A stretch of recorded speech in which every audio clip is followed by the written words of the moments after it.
All right. Okay. Talking about rats. And Okay, how much you loved it. I'm going to start Yes. because I'm going to say that I am so excited to see the genesis, really. I alluded to this earlier in the hallway, that he's been blowing up his little brother since he was in the 2nd grade.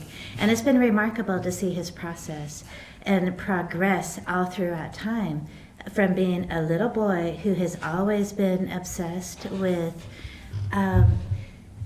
anything relating to just making a person bigger and more just like a part of a scene and doing things than what you might encounter in real life. So, for example, he was not ever interested in sports, but he saw the Boy Scouts in the park one day, and he saw the little, like the khaki-colored uniforms with the red, and he's like, "Mom, I have to be a part of that," because just the way they looked. And another example is when we went to Disneyland, and we went through the Pirates of the Caribbean ride, and he said, "Okay, I would not ask for water. I will not ask for food. I will not ask for anything if I could get that pirate outfit with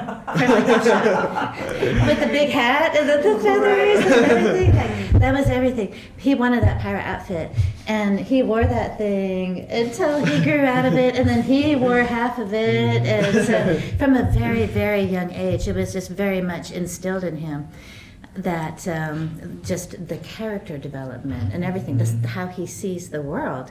So it's absolutely a natural development that by the time he's in the 2nd grade, he gets a hold of my digital camera, and he's like, can I use that? Can I play with that? And mind you, this is, early 2000s. We've got dial-up. We've got, take a step back in time. This is what we're looking at.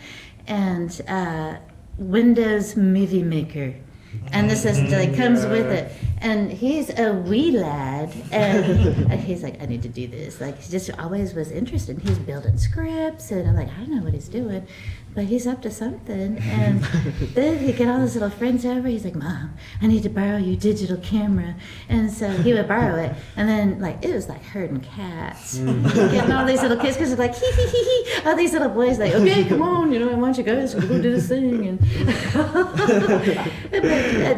and then working on nothing. He's got Windows Movie Maker. He's got no resources. He's got a mom who's a digital camera. He's like, "I don't know what you're doing. I'm doing my job. I'm a single mama," and so he was doing all that stuff. And for him, his boom was an office chair with a bucket and a stick and stuff like that. So resourceful. He did it all himself. It wasn't like, "Oh, let me give you some money to do this stuff." I didn't have that for him, but no, I had a van. And that's part of being producer mom too. It is making things happen in more of the nifty ways. Like, it may not be just buying a boom pole or something, but no, you can use a broomstick. It's okay. It works. It all works. That's awesome. It works. So just all of his little friends, and okay, we need to do this filming site over here, pile in the van and all this stuff. But so.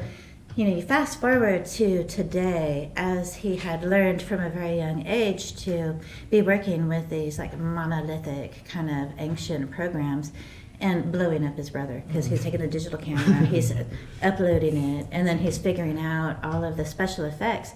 But that was his thing, and adding the effects from very young. And so he's still here, thank you. Dean, how did you feel about that whole experience growing up? Oh, it was, definitely entertaining. Oftentimes it'd be like, "Hey, Dean, can you do this thing?" So here's a gun, shoot that guy.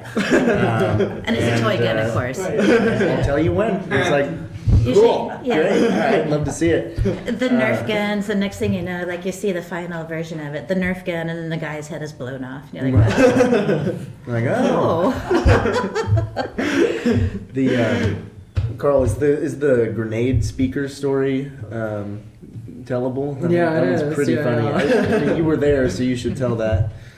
I think what Dean's referring to is we had a good kill, because you got assigned class projects, and one of the options is typically you can do a video project to discuss the theme, the ultimate, or whatever it is, and yeah, it was like fun to kind of like play with like how much you can push it, like on the spectrum of violence and other like themes that in like a school setting too, by the way. in a school setting, and Yeah. we had one that was like that was a grenade kill, and it was like a gag we always wanted to do. You know, someone throws a grenade, and like there's time to evade, you know, before it actually blows up. But he doesn't do it. But like you kind of either panic or someone like there's other versions where someone like jumps on the grenade to like save other people, but the grenade doesn't go off for a few seconds. Right, and he's just like he jumps out.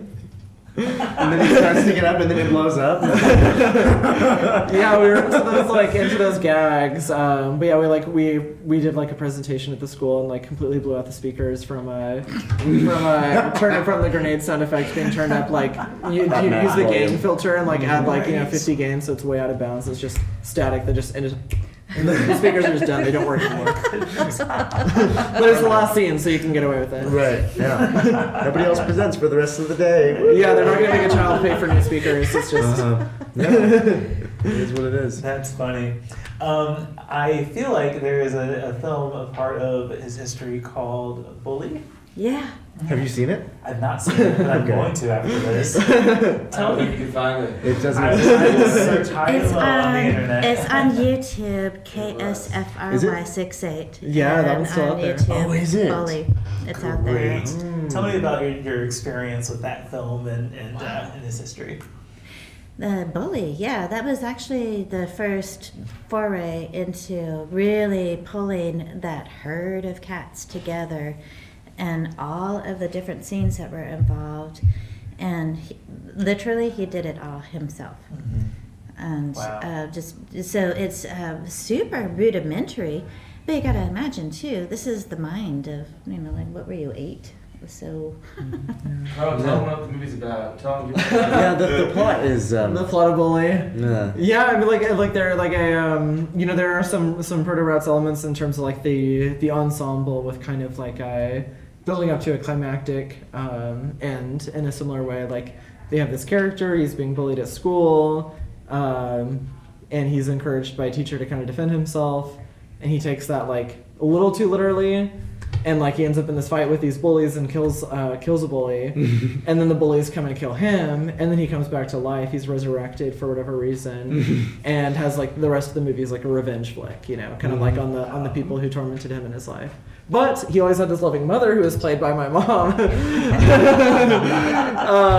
I did Linda Long, the news reporter. I was Sarah Palin. I did his mom. But I've done a lot of roles. I was like the adult female. Yeah, yeah, that was my cast. So. I get the feeling I would love to see one day when you are a true star in one of these really big film festival films that they produce one of these days. Oh my gosh, yeah.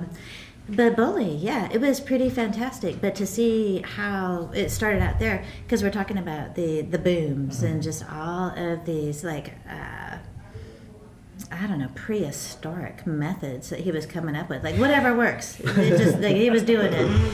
And then you got all these giggling boys. Like, like, he's gonna die. It's like, oh, they're dying. They're like really kind of cute. And, oh my gosh. And my family, specifically, like, my mom was like, he's heading down the wrong path. Which is ironic for her to say. Yeah, because like our background, I come from a cattle ranching background, and you kill squirrels, you kill rattlesnakes, and everyone's got a shotgun and all this stuff. And in his movies, though, she's seeing little snippets of it, and he's blowing up his brother.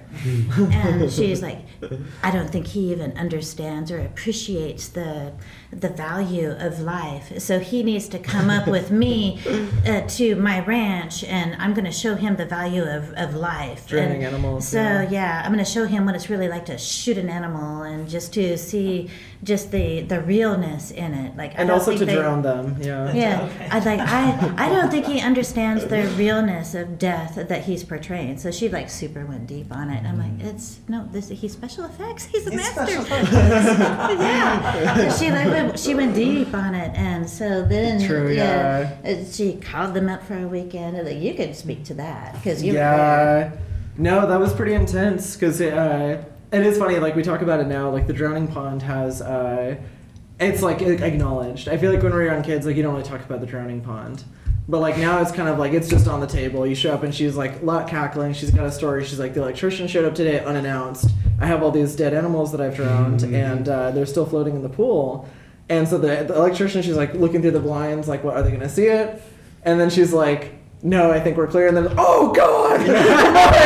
Oh, and she's like, just laughing, telling this story. She's like, oh, they saw the bodies. Yeah, juxtaposed with her just like, he doesn't know the value of human life. Like his special effects. Like it's crazy.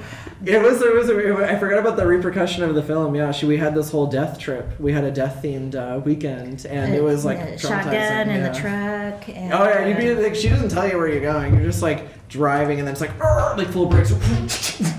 She's like shooting something like out the window. You like get out, like go over, and it's like a pregnant squirrel that's been killed, and she's like, touch it. This is death. And then these two are like, wah ha ha.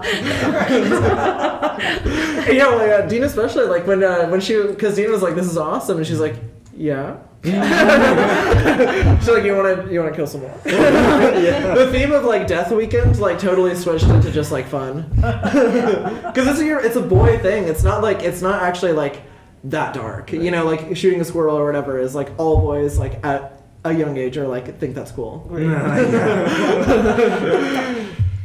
And like in movies, violence in movies is like, it's always been cartoonish the way that we've done it. Right. Mm-hmm. We've never. I mean, I think maybe not to spoil anything. We have one death in the film that's a little graphic, but like, and it disturbs me, even like, but otherwise, like, I always try to keep it cartoonish, and I think it is like kind of a cathartic thing and totally different from real life, And that's the thing with rats. I think there are a lot of people, especially who come from urban environments, who might think that, oh my God, is this really necessary? And then when I think back to his background, where he comes from, and his forte and his interests, it makes perfect sense. Of course, there would be blood squirting out at any particular given time, because it always does at some point. We've been buying at the Amazon buckets of fake blood since he was a little boy. This has been incredible context. Dean, Kerri, and Carl, thank you guys so much for this. I really, really appreciate the opportunity to have this conversation. Well, thank you for having us up. It was really sweet of you to invite us up. Thank you.